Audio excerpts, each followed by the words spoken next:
Timecrimes is a 2007 Spanish science fiction movie. Yes, also known as Los Cronocrímenes. Apologies for any poor pronunciation. Good pronunciation. Thanks. Can't promise there's going to be any more good pronunciation in this, so apologies to any Spanish speakers watching. So it's a sci-fi time travel movie. It centres around a sort of middle-aged guy who's just moved into a new house with his wife. They're chilling out in the back garden. Their garden backs onto a wooded area. And he's a little bit of a voyeur. He's got some binoculars. Yeah, a bit of a peeping Tom. Yeah, kind of. Well, accidental or not, I don't know. But anyway, he spots a girl in the woods just standing there. And while he's watching, she just takes her top off for no apparent reason. And then his wife comes along, so he stops looking. As you do. And then when he looks back, she's gone. But he can see some clothes on the floor. So obviously this gets him intrigued as to what's going on. He goes to investigate, as you do. He wanders out into the woods, and he finds her unclothed and unconscious. And while he's investigating this, not in any pervy way, he gets stabbed by a masked, a bandaged man. He can't see his face; he's covered in bandages, and so he legs it. He doesn't run back to his house for some reason. He comes across a different building, which turns out to be a laboratory, and which just so happens to have a time machine in it, unbeknownst to him. And it's the weekend. There's a scientist doing, he's not even supposed to be there, I don't think, is he? No, so he's not even doing overtime. He's just there playing around with the time machine. I don't know what he's doing there, but he's there. Wouldn't you? Well, I suppose, yeah. And the aforementioned guy gets sent back in time by accident. He does. And so the scientist is actually played by the director and the writer as well. He wrote it and directed it. Nacho Vigalondo. Again, apologies for pronunciation if it's wrong. Yeah, I'm going to have to cheat on this because I do mess up these pronunciations. So you said the director, so that's fine. The director, he hasn't done a lot of work. He, I think recently he did a film called Colossal. Yeah. Stars Anne Hathaway and who's the other chap? Jason Sudeikis. Yes. And it's basically they somehow control a great big monster with their mind. It's a bit weird. I haven't seen it yet, but it looks quite intriguing. No, I haven't seen it either. But he did. There was I think he did a couple of short films before this one. One of them I have seen. It's called 7:35 in the Morning. It's quite surreal. It's quite strange. It's about a woman who goes for coffee in the morning. She goes to a cafe, and you kind of expect it to be noisy and bustly at that time of the morning. And there are people in there, but they're all silent and they all ignore her. And it's quite strange. It's about 10 minutes, but it's, I think you might be able to see it on YouTube. It might be out there somewhere. It's worth having a look at because it's quite cool. But the main character is played by an actor called Karra Elejalde. I've seen him in a film called Beautiful with Javier Bardem, which is a really good film. And he's also in a film called The Red Squirrel, also with Javier Bardem. I haven't seen that one, but it does look quite interesting.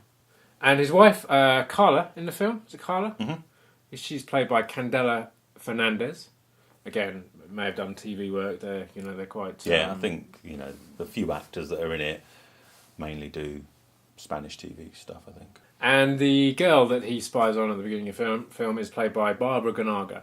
Again, someone I don't know outside of Spain, and I haven't seen anything else. I may have seen something she's been in, but I couldn't remember off the top of my head. So yes, there is a score. There's two composers on this film.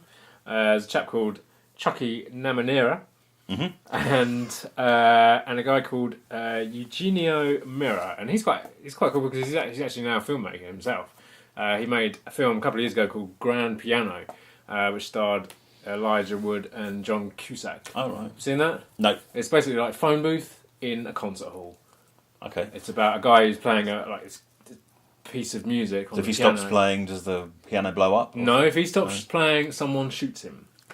Oh, okay. And it's like a really hard piece. So if he if he misses a note, that's it. If he misses a note, then he'll get shot. Sounds a bit harsh. A little bit harsh, yeah, definitely. But it's not that good. It's alright. It's quite enjoyable. But, sounds interesting. Interesting plot and cool. Yeah. So There's one song in it as well. Oh, there is one song, Blondie. A Blondie song. Picture This, yeah. I think.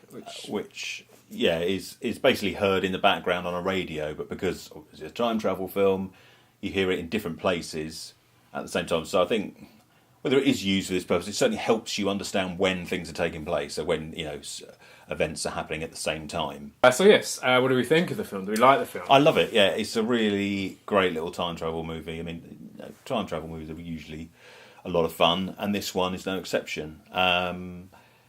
Again, like we said, if you look at it too hard, it starts to fall apart a bit. But that's the same with anything. Even Back to the Future, you think about it too much, and the plot kind of unravels a bit, doesn't it? Yeah. But no, it's really the first time you see it, it's as things unfold. Yeah, it's just. It's strange. It's a strange little film. It's a strange. It's funny. There is that. There's definitely some humour in there. There's some humour in there. I don't know whether it's. I mean, it's like it works for everyone. It's not specifically a Spanish type of humour. And I think it's a really interesting. What I really like about it. I mean, obviously there are many big time travel films out there. We don't need to mention any of them. But there are other smaller time travel films. Another one that came out around the same time as Primer, which is a little similar. But what I like about this one, that Primer does, and this doesn't, is Primer is very technical. So of course they talk a lot. They are scientists. Yeah, it gets very complicated. It's easy to get lost in. It's a good film, but it's a bit It's very technical. This isn't that. No, it's about an ordinary bloke who. Like we say, maybe he's a peeping Tom, but curiosity killed the cat and all that. But he's middle-aged, he's balding, he's got a bit of a beer gut going yeah, on. So he's just like someone you know, your next door neighbour or whatever. And he goes out and he stumbles on this time travel adventure, and everything, of course, goes wrong. Don't say too much. I'm not saying anything.